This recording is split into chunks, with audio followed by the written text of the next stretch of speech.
Hello friends, mile with கிச்சனில் இன்றைக்கி நம்ம சூப்பரான பொட்டேட்டோ கட்லெட் எப்படி செய்யலான்னு பார்க்கலாம். இதுக்கு வந்து பார்த்திங்கன்னா குக்கரில் 2 பெரிய சைஸ் உருளைக்கிழங்க 4 விசில் விட்டு வேக வச்சு எடுத்துக்கிறேன். இப்போது இந்த வேக வச்ச உருளைக்கிழங்க நல்லா வந்து கையிலேயே நல்லா மசிக்கி விட்டுக்கோங்க.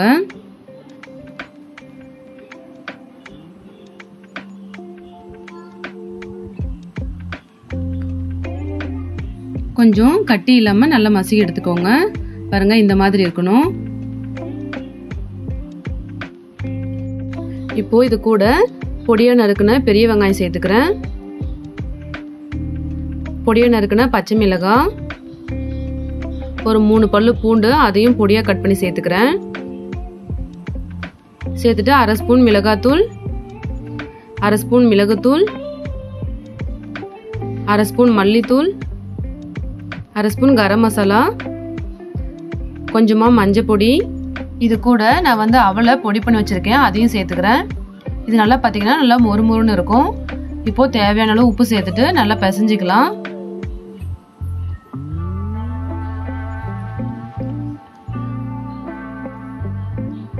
நல்லா மிக்ஸ் பண்ணிக்கோங்க.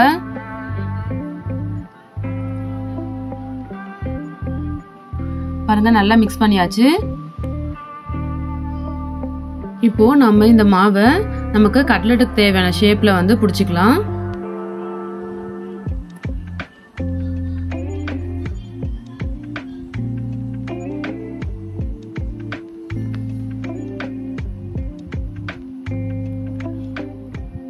நம்ம இதே போல எல்லாத்தையும் ரெடி பண்ணி வச்சுக்கலாம். அப்பதான் நம்மளுக்கு வந்து டக்குன்னு எண்ணெயில் போட்டு பொரிச்சு எடுக்கும் போது ஈஸியா இருக்கும். நான் வந்து 2 ஷேப்பில் வந்து ரெடி பண்ணிக்கிறேன். உங்களுக்கு எந்த ஷேப் வேணுமோ அந்த ஷேப்பில் வந்து நீங்கள் ரெடி பண்ணிக்கலாம்.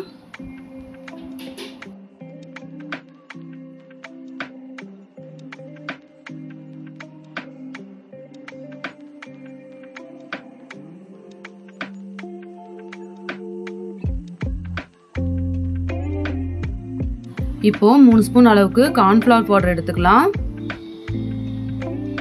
கொஞ்சமாக தண்ணி விட்டு மிக்ஸ் பண்ணிக்கலாம்.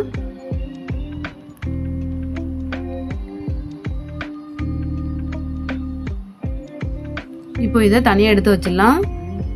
இப்போ வந்து பிரெட்டை வந்து லைட்டாக சூடு பண்ணிட்டு மிக்ஸி ஜாரில் பொடி பண்ணி எடுத்து வச்சிருக்கேன். இப்போ அதையும் எடுத்து வச்சிடலாம் தனியாக. இப்போ நம்ம கட்லெட்டுக்கு ரெடி பண்ண மாவு வந்து கார்ன்ஃப்ளவர் தண்ணியில் நல்லா டிப் பண்ணி எடுத்துக்கலாம்.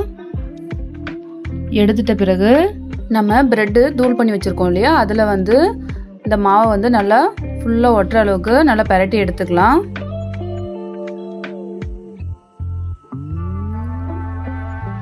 இப்போ இதே போல் நம்ம எல்லாத்தையும் ரெடி பண்ணி வச்சுக்கலாம். அப்போ தான் நம்மளுக்கு ஈஸியாக இருக்கும். இப்போ நம்ம எண்ணெயை வந்து சூடு பண்ணிவிட்டு நம்ம வந்து ஒவ்வொன்றா போட்டு பொரிச்சு எடுத்துக்கலாம்.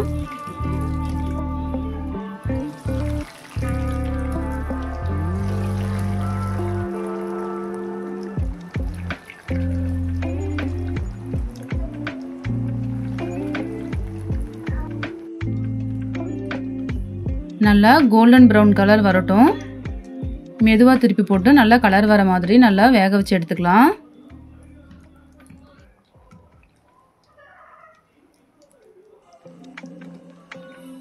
ரொம்ப கலக்கிட வேண்டாம். பாருங்க, நல்லா சூப்பராக கலர் வந்துடுச்சு. இப்போ நம்ம இதை வந்து எடுத்துடலாம். அவ்வளோதாங்க, மேலே நல்லா மொறுமொறுன்னு உள்ள நல்லா சாஃப்டான பொட்டேட்டோ கட்லெட் வந்து ரெடி ஆயிடுச்சு. இந்த ரெசிபியை நீங்களும் வீட்டில் ட்ரை பண்ணி பாருங்கள். ரொம்பவே சூப்பராக இருக்கும்.